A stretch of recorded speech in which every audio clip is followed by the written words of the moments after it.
Hello everyone! Hello. So we're back, it's been a while, but today our Vlog will be focused on a spoken word piece that my talented husband wrote, that we will be performing tomorrow at a spoken word event here in Daejeon.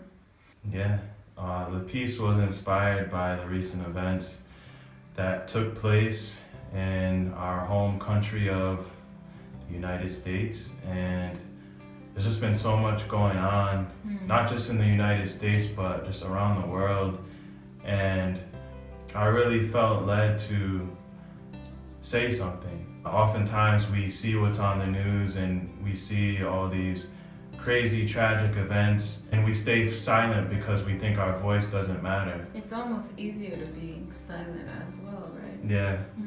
And I think we also become numb to the craziness that goes on around the world because we see so many tragic events in the news. But I didn't want to be passive. I didn't want to allow myself to become numb to the violence that's taking place in the United States. And I wanted really to hear from God and say what He wants to say. I didn't want to speak out of my own emotion and out of my own anger because I was pretty upset. Yeah, he was. Go for it. Yeah. I think we just expressed it in a different form. Yeah. If I let my emotions pour out on Facebook, like a lot of other people did, I would probably say some things I would regret right now. Yeah. So it's teaching me a lesson in really being slow to speak and quick to listen. Yes. So I really used that time to pray more, read the Word more, and really get a better understanding of what is God trying to communicate during these times, because these times are crazy. And you can't turn on the news and see what's going on and not feel the hurt and the pain that so many others are going through. At least I can't, because it's coming closer and closer to home. Yeah. And you never know when someone you know or someone you're close to becomes a victim of violence. We can't expect change to happen by playing the blaming game or pointing fingers at a race or a group of people because of what they do for occupation. Change really happens when we take the time to look at ourselves first and foremost, reflect on our shortcomings, reflect on the things that we do wrong, and then finding a solution by taking the time to understand both sides, both perspectives, and working together as one. So this spoken word piece is entitled I, and it gives two perspectives, one of race, one of a policeman, and we hope it really brings clarity to whoever watching, and it brings hope because our situation in this world is not hopeless. We have to take ourselves out of the equation and find a solution by working together as one instead of as separate parts. I am the line that divides us. I am the one that denies the truth because I am blinded by my own ideals.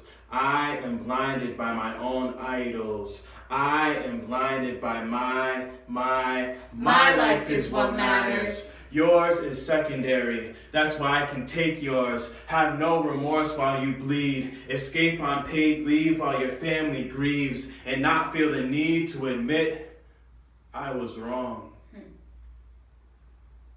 I am always right. You couldn't be more wrong. I am in the light. You stumble in the dark. I am invincible. You are invisible.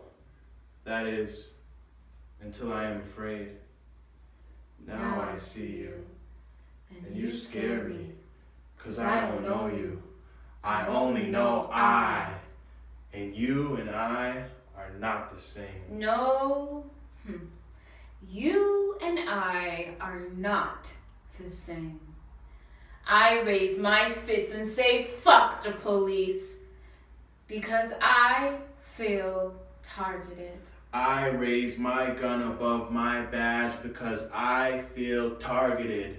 I am the victim. I am the one they want to kill. I am the victor. I am the one that must prevail. I am the voice for my people. My idols, my ideals, my. I am I, and you and I are not the same. I admit, I make mistakes. Don't we all? We all fall sometimes. Didn't Eve and Adam? I am only a bunch of atoms, only the aftermath of cataclysmic cosmic spasms. I am only human. I'm only human. So, what if I'm wrong?